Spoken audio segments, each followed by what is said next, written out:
External diameter തന്നിട്ടുണ്ട്. അപ്പോൾ നമുക്ക് ആദ്യം എഴുതാം. എക്സ്റ്റേണൽ ഡയമീറ്റർ എന്ന് പറഞ്ഞാൽ ക്യാപിറ്റൽ ഡി 220 mm തന്നിട്ടുണ്ട്. Is carry a composite load തന്നിട്ട് പി സികൾ 600 കിലോ ന്യൂട്ടൺ ആണ്. അപ്പോൾ 600 × 10³ ന്യൂട്ടൺ. അടുത്ത എന്താണ് തന്നേക്കുന്നത്? ഇന്നർ ഡയമീറ്റർ തന്നിട്ട് determine the inner diameter small D കണ്ടുപിടിക്കണം നമ്മൾ. If the ultimate crushing stress ആണ് തന്നെ 540 ന്യൂട്ടൺ അൾട്ടിമേറ്റ് സ്ട്രെസ്. ഇപ്പം സിഗ്മ ഓഫ് അൾട്ടിമേറ്റ് ആണ് തന്നേക്കുന്നത്. Ultimate is equal to 540 mega newton per metre square. അതവിടെ നിൽക്കട്ടെ. അടുത്ത രണ്ടാമത് ഫാക്ടർ ഓഫ് സേഫ്റ്റി തന്നിട്ടുണ്ട്. Factor of safety 6. അപ്പൊ നമുക്ക് വർക്കിംഗ് സ്ട്രെസ് ഇപ്പൊ നമുക്ക് ഇവിടെ സ്ട്രെസ് ആക്ച്വലി ഉള്ള സ്ട്രെസ് അറിയില്ല. സിഗ്മ ഈസ് P/A ആണ്. ഇത് ആക്ച്വലി ഇതിനെ പറയുന്ന പേരാണ് വർക്കിംഗ് സ്ട്രെസ് എന്ന് പറയുന്നത്. അപ്പൊ നമുക്ക് വർക്കിംഗ് സ്ട്രെസ്സിന്റെ ഫോർമുല ഉണ്ട്.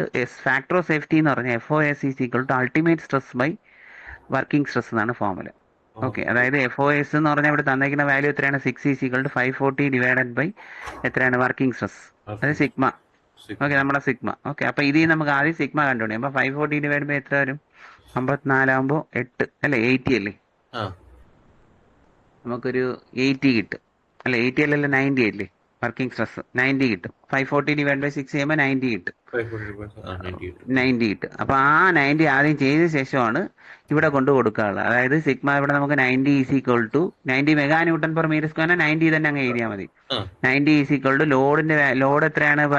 600 × 10³ ആണ് divide by 5/4 × capital D square. വീണ്ടും പഴയതുപോലെ 220 square minus small d square ചെയ്യുമ്പോൾ നമുക്ക് എന്താ ഡിയുടെ വാല്യൂ കിട്ടും. അത്ര ദിവസം.